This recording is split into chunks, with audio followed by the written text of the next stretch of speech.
മുകേഷിനെതിരെ ലൈംഗിക പീഡന പരാതി ഉന്നയിച്ച നടിയെ അന്വേഷണ സംഘം വൈദ്യപരിശോധനയ്ക്ക് വിധേയമാക്കും. പരാതിക്കാരിയെ ആശുപത്രിയിലേക്ക് കൊണ്ടുപോയി. ബിനിലുണ്ട് വിവരങ്ങൾ നൽകാൻ. ബിനിൽ, പ്രധാനപ്പെട്ട തെളിവുകളൊക്കെ തന്നെ, അതിൻ്റെ വിശദാംശങ്ങളൊക്കെ തന്നെ പരാതിക്കാരി പങ്കുവച്ചു പ്രത്യേക അന്വേഷണ സംഘത്തോട്. ഇനിയുള്ള മറ്റ് നടപടിക്രമങ്ങൾ എങ്ങനെ പുരോഗമിക്കുന്നു?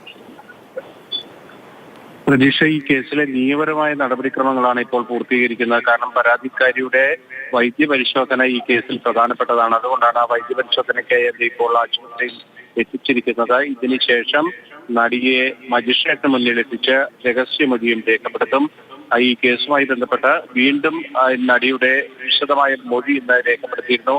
കേസിന്റെ അന്വേഷണ ചുമതലയുള്ള ചേർത്തല ഡിവൈഎസ്പി KV ബെന്നിയും ഈ കേസിന്റെ മേൽനോട്ട ചുമതലയുള്ള SP പൂങ്കൊഴിയും നേരിട്ടെത്തിയാണ് വിശദമായ മൊഴി രേഖപ്പെടുത്തിയത്. കാരണം ഈ പരാതിയിൽ ചില കാര്യങ്ങളിൽ കൂടി വ്യക്തത വരേണ്ടതുണ്ട് എന്ന് പോലീസിന് ബോധ്യപ്പെട്ടിരുന്നു. അതിന്റെ അടിസ്ഥാനത്തിലാണ് വീണ്ടും മൊഴി രേഖപ്പെടുത്തിയിരിക്കുന്നത്. കാരണം മുകേഷ് പ്രിൻസിപ്പൽ സെഷൻസ് കോടതിയിൽ ജാമ്യ ഹർജി നൽകിയിരിക്കുന്നു. ആ ജാമ്യ ഹർജിയിൽ ചില പ്രധാനപ്പെട്ട വാദങ്ങൾ അദ്ദേഹം മുന്നോട്ട് വെച്ചിട്ടുണ്ട്. കാരണം 2009 ഈ സംഭവം നടന്നതായി ആരോപിക്കുന്നത്. ആ സമയത്ത് മാർച്ച് മാസത്തിൽ മുകേഷിനായി നടി അയച്ച ഒരു ഇമെയിൽ സന്ദേശം അദ്ദേഹം കോടതിയിൽ ഹാജരാക്കിയിട്ടുണ്ട്. അതിൽ ഇവർ തമ്മിൽ നല്ല സൗഹൃദമാണ് എന്നതാണ് അതിൽ നിന്ന് വ്യക്തമാകുന്നത്. അതോടൊപ്പം തന്നെ പിന്നീട് നടി പണം ആവശ്യപ്പെട്ട് അയച്ച വാട്സപ്പ് സന്ദേശങ്ങളുടെ വിവരങ്ങളും കൈമാറിയിട്ടുണ്ട്. അതിന്റെയൊക്കെ വ്യക്തത പോലീസിന് വരുത്തേണ്ടതുണ്ട്.